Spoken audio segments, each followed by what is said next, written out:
Sí, hola. Hoy es un día memorable y esperado, por lo menos por mí, de que el presidente Donald Trump amenazara a Cuba.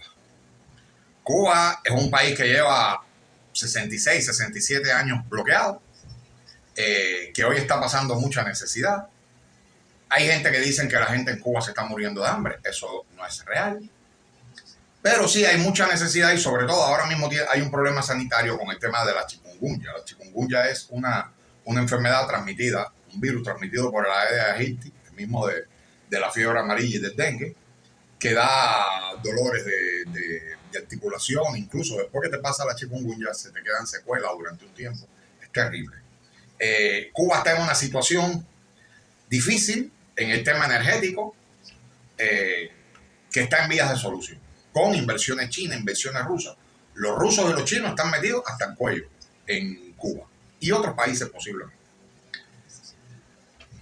No tarda Trump en amenazar a Cuba. Hizo un escrito que Cuba, que los militares cubanos, o sea, buscando una justificación, ya no la puedo acusar de narcotraficante, porque Cuba es uno de los países en el área con quien más operaciones hace los Estados Unidos en temas de narcotráfico. O sea, si hay un país del área que tiene vínculos total con la DEA y con los organismos de seguridad norteamericanos en lo que es el tema de narcotráfico, es Cuba. Por lo tanto, no puede hacer ni una acusación de que si fulano está metido en droga, mengano, porque en Cuba resolvieron ese problema de una manera tangencial. En un momento de la historia, hubo una serie de militares, un grupo de las FARC, de las Fuerzas Armadas, y otro grupo del MININ, que se pusieron a jugar a los escondidos, como dicen en Cuba. Se excedieron, contrabandearon y eran 14 acusados en un juicio famoso en Cuba y 4 de ellos fueron fusilados. Otros con penas muy altas, posiblemente al día de hoy ya todos estén sueltos. Vamos a mencionar los nombres porque no es menester. Tener que fusilar a alguien siempre es penoso, sobre todo si son compatriotas de uno. Luego de eso pasaron tiempo y Cuba entonces aplica la moratoria a la pena máxima, y de un tiempo para acá, yo no vivo en Cuba desde el año 2001, de un tiempo para acá tengo entendido que la máxima en Cuba eran 30 años, ahora creo que hay la perpetua, y no sé si lo de si la pena de muerte está todavía en la legislación. Si lo digo, miento. Y es un signo de que vine a este video no preparado. Tenía que haber tenido esos datos para poder enriquecer.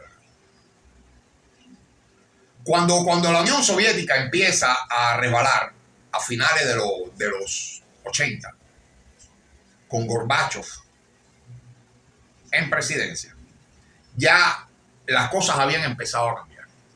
Y los soviéticos, según se tiene entendido, le comunicaron específicamente a Fidel Castro y a Raúl que en caso de conflagración ellos no se iban a meter. Con eso rompían los compromisos del año 1962 con la crisis de los misiles, que se llegó al acuerdo de que uno no se metiera con el otro y Cuba cae bajo la protección de la Unión Soviética.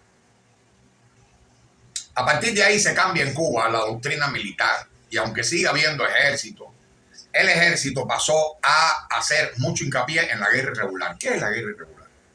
La guerra irregular, parte de ella, los vietnamitas, por ejemplo, aplicaron la guerra irregular, que es la guerra de guerrilla, aunque los vietnamitas también tenían el apoyo logístico de los soviéticos. Llegaron a tener tanques, llegaron a tener aviones, barcos de guerra, llegaron a tener cañones, o sea, artillería.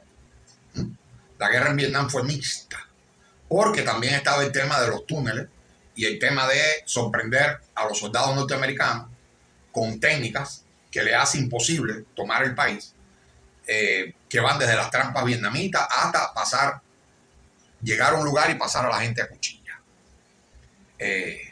Hay anécdotas verdaderamente terroríficas de la guerra de Vietnam. De hecho, se dice que desde que tú ponías los pies en Vietnam, tú durabas relativamente poco tiempo, o sea, se volvió un lugar bastante inseguro. Luego de la guerra de Vietnam vienen algunos episodios que son los que hoy toman los Estados Unidos. El síndrome de la guerra de Vietnam perduró y se incrustó ya en tiempos de Guerra Fría. Pero un poco más acá tenemos el ejemplo de lo difícil que fue la guerra de Siria, por ejemplo, con todas esas facciones matándose entre sí. No podemos poner la de Libia, porque la de Libia era básicamente la OTAN contra un pequeño país en medio del desierto. Y con todo eso dieron carpeta, dieron pelea. Pero sí podemos poner, por ejemplo, la llegada de las tropas norteamericanas a Mogadiscio, la capital de Somalia, en un momento en que había hambruna en Somalia. Y la pasaron mal en Mogadiscio. Los cazaban como moscas. Le tumbaron helicópteros, muy bien recogido en el filme de Black Hawk Down. Y se conoce como el síndrome de Mogadiscio. Estados Unidos cae en guerra después del 11 de septiembre. Le echan la culpa a Bin Laden. Bin Laden era un protegido de los yahidines de Afganistán, de los talibanes. Y, bueno, los yahidines en Afganistán. Ajá. Y Estados Unidos va a buscar a Osama Bin Laden a Afganistán. Se metieron 20 años en una guerra que nunca podían ganar. Que los soviéticos, que ya habían puesto los muertos y habían fracasado, le dijeron no te metas, y se metieron. Y luego de 20 años tuvieron que entregarle a los mismos talibanes, tuvieron que entregarle el poder y literalmente salieron corriendo. Dejaron una de las bases más grandes de toda esa zona, la dejaron intacta con aviones, con todo, lo dejaron con todo. De hecho, los norteamericanos le estaban pidiendo a los talibanes hace poco esa base y los talibanes le dijeron no, esto es botín de guerra. Y lo mejor de todo es que el personal entrenado por los norteamericanos para operar eso se pasaron a los talibanes, quiere decir pilotos, tanquistas, expertos en artillería. Otra guerra perdida, 20 años, muchos ataúdes de soldados norteamericanos y regresaron. Un buen día se inventaron, en esto de la guerra contra el terrorismo, se inventaron el cuento contra Saddam Hussein de la guerra contra el terrorismo, y que en Bagdad Saddam tenía armas de destrucción masiva. Para allá fue el mundo, parte del mundo le creyó el cuento de Donald Trump, de Bush hijo. Ya había habido la primera guerra también en base a una mentira. Saddam ocupa una provincia que había sido de Irak, Kuwait, y montaron que los iraquíes estaban abusando de los kuwaitíes. Salió una muchacha diciendo que la gente de Saddam estaba sacando a los niños de incubadora para matarlos de frío. O sea, cuento lo mismo que estamos, las mismas mentiras de siempre. La muchacha era la hija de un embajador, o sea, era una aristócrata millonaria, todo fue un fake. La llevaron a la ONU para meter esos cuentos. Se crea una coalición. Bueno, y viene la primera guerra del Golfo, que llega a un pacto, con muchos muertos norteamericanos también en la guerra del Golfo, pero iraquíes también. Pasa un tiempo y Bush hijo cede a las presiones del dinero, de los intereses, y se crean la retórica de las armas de destrucción masiva. Eso lleva a la guerra a Estados Unidos otra vez, con algunos aliados. Ahí estaba Tony Blair y estaba también Aznar. Y entre esos tres montaron todo el andamiaje de un gran fake, una noticia falsa, y llevaron a Estados Unidos y los aliados a la guerra. En esa guerra bombardean Bagdad y hay una escena, ya lo dije en otro video, lo pueden ver en mi canal de Buitrago Vertical, en TikTok, no sé si lo he publicado en otras redes, donde Bush hijo se plantó en un porteavión con todo ese poderío hegemónico y dijo, misión cumplida, hemos prevalecido. Palabras clave que marcaron un antes y un después. A partir de ese día, los norteamericanos bajaron a ocupar Irak y ahí comenzó la pesadilla. Se calcula que en aproximadamente los 10 años que estuvieron empantanados en Irak, no hubo un día de descanso para las tropas norteamericanas, con un promedio de 1.3, 1.5 muertos por día.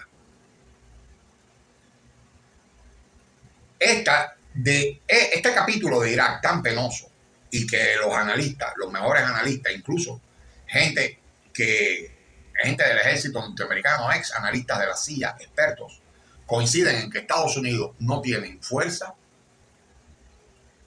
para invadir. Tú puedes hacer lo que hiciste en Venezuela, bombardear con un abuso, con una supremacía militar, pero si metes a tus soldados al terreno, ahí te van a cazar. Te van a cazar porque en el terreno son los locales los que saben. Por mucha tecnología que tú tengas, por muchos agentes de la CIA que tú tengas, por mucho que tú tengas, caer en el terreno es morirse. En Cuba, le decía que en los años 80, 90, Cuba cambia su doctrina militar y pasa a ser mixta. Aunque Cuba tiene ejército, el ejército está preparado para lucha irregular, o sea, lucha de resistencia, para hacer que el invasor muerda el polvo.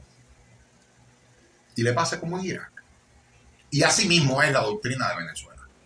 Venezuela, en Cuba están las milicias de tropas territoriales y un montón de luchas de brigadas irregulares. Tal vez están un poco oxidadas por la falta de amenaza y posiblemente se tenga que reactivar ahora.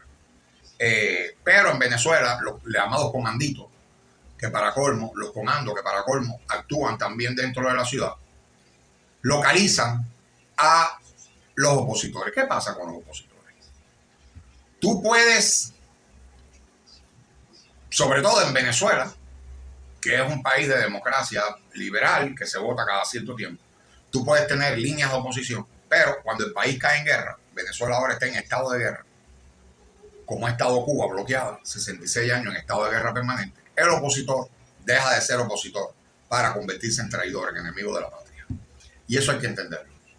Estados Unidos, cuando fue agredido con las Torres Gemelas, creó la ley patriota. La ley patriota quita derechos a los que se ponen en posición de atentar contra la supervivencia y los intereses de los Estados Unidos.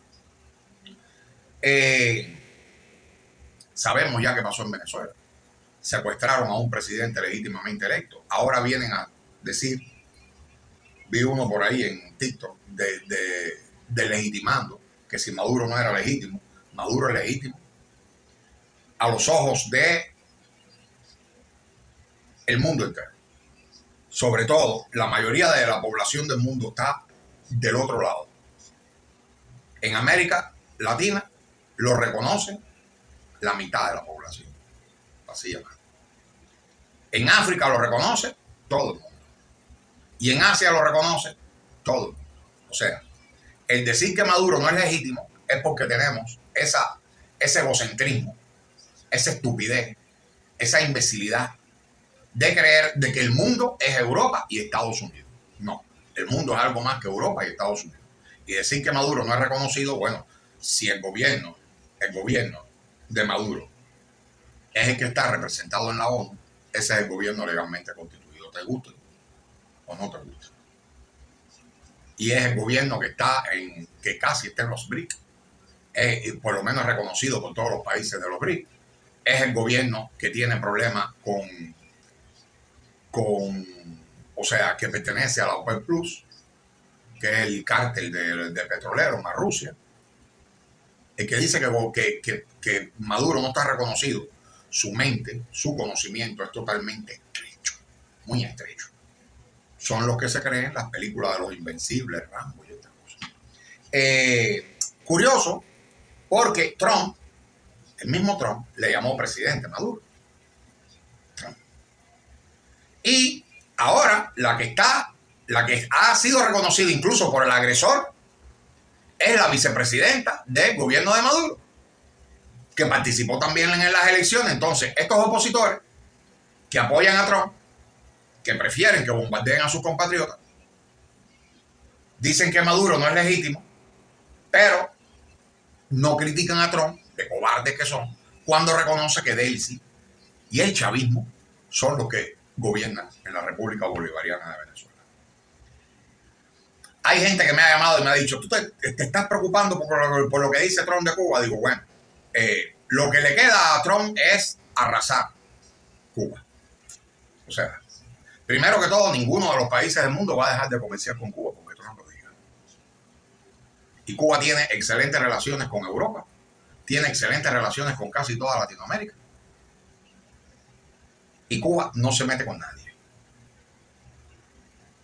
Hay que ver si Trump le va a decir al turismo canadiense y al turismo europeo que no pueden visitar Cuba, ya que le tienen prohibido a los norteamericanos que visiten Cuba. Vamos a ver si la presión llega a rodear a Cuba, porque ni cuando la crisis de los misiles que rodearon a Cuba con barcos, Cuba se rindió. Estos sueños mojados son sueños mojados, de que creen de que la estirpe de los que están mandando en Cuba no es la misma estirpe que la gente que gobernó con Fidel Castro, algunos de ellos fallecidos. Es el mismo pueblo cubano, que está pasando necesidades, sí, es real, pero no por eso se van a arrodillar frente al mandato imperial. No por eso, o sea.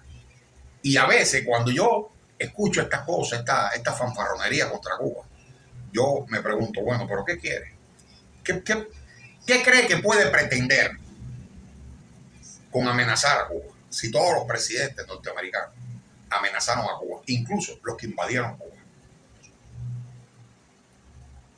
Cuba resistió a Nixon, Cuba resistió a Reagan y Cuba va a resistir a Donald Trump. Estados Unidos con Cuba tiene dos posibilidades. Dos. Una, arrasa durante un mes mandando misiles, acabando con La Habana, acabando con todo lo que son las fuerzas. Y no pudiera derrotar a Cuba porque la doctrina cubana es de resistencia. O sea,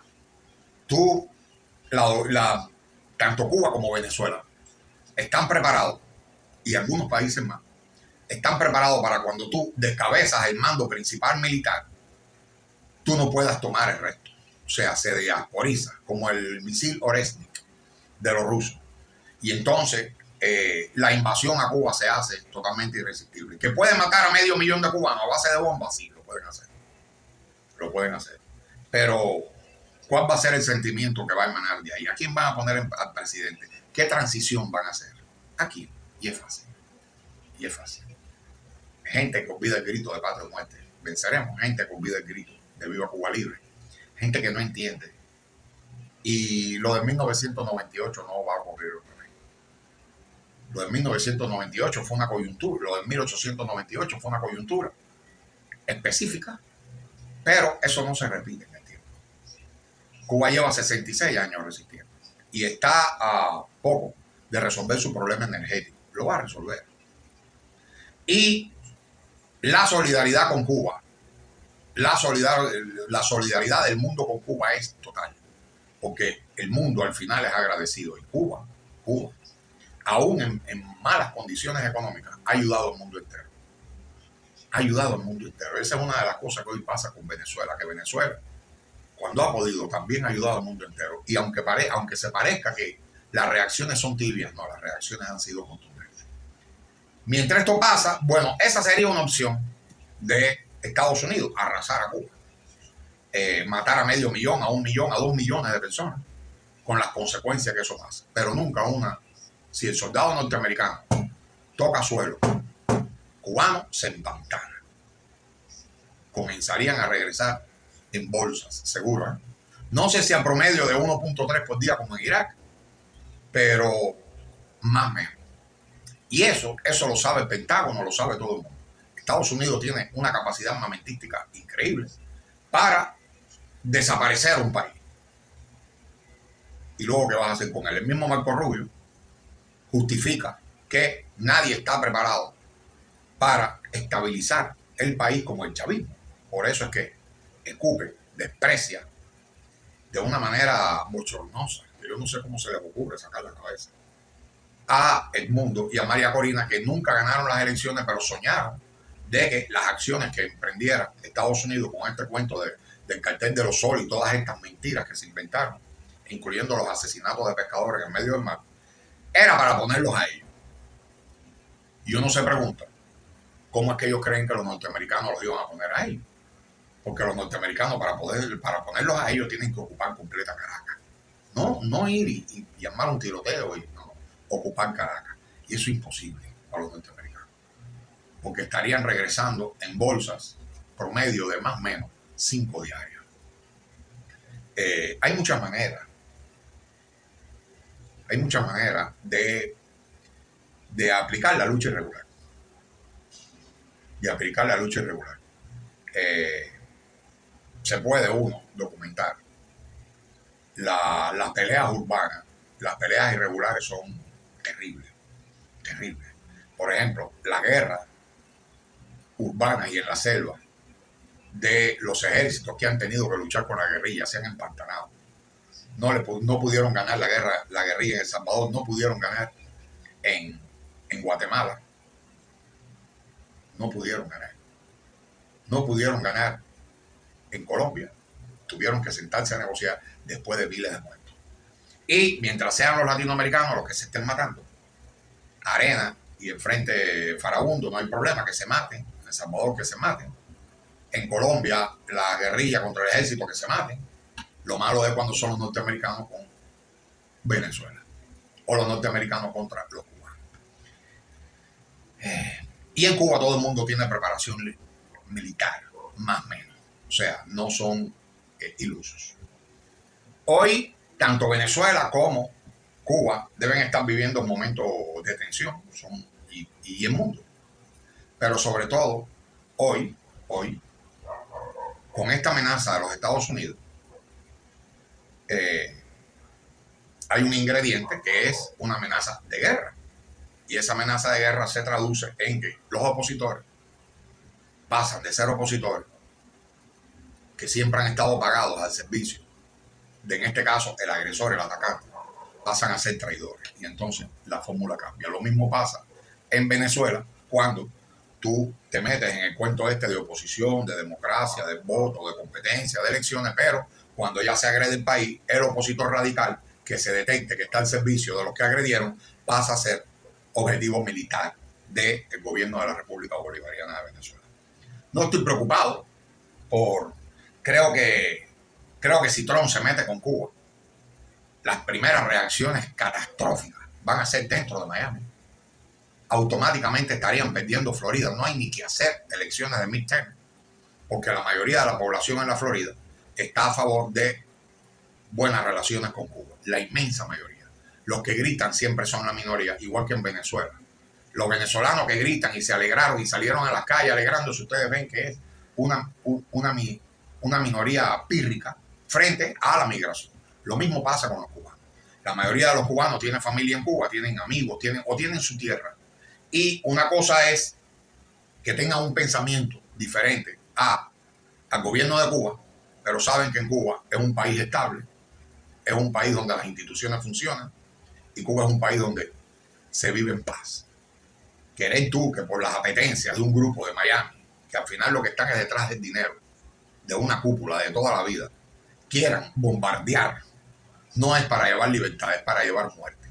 Y yo confío en que los primeros que se alzarían serían incluso anticastristas de Miami. Se alzarían contra las pretensiones de Trump. Vamos a ver qué pasa. No hay por qué boconear. Paciencia. El mundo empieza a reaccionar. Maduro hoy es un héroe internacional. Y acaban de poner a Cuba en posición de víctima contra el asedio y las apetencias económicas, expansionistas, piratas de un imperio en decadencia. Mi nombre es Fernando Buitrago. Es posible que usted esté de acuerdo no conmigo. Miren lo tranquilo que yo estoy. Yo soy cubano dominicano. Estoy muy tranquilo. Hay gente que cree que la libertad se lleva fácil, pero lo hacen desde estudios con aire acondicionado en TikTok y en Instagram. Lo difícil es estar en el terreno. Nos vemos pronto. Vamos a ver cómo esto evoluciona. Yo sigo pensando de que Trump sabe que Marco Rubio es su enemigo y quién sabe si le está poniendo una trampa. Trump está en una encrucijada muy fuerte.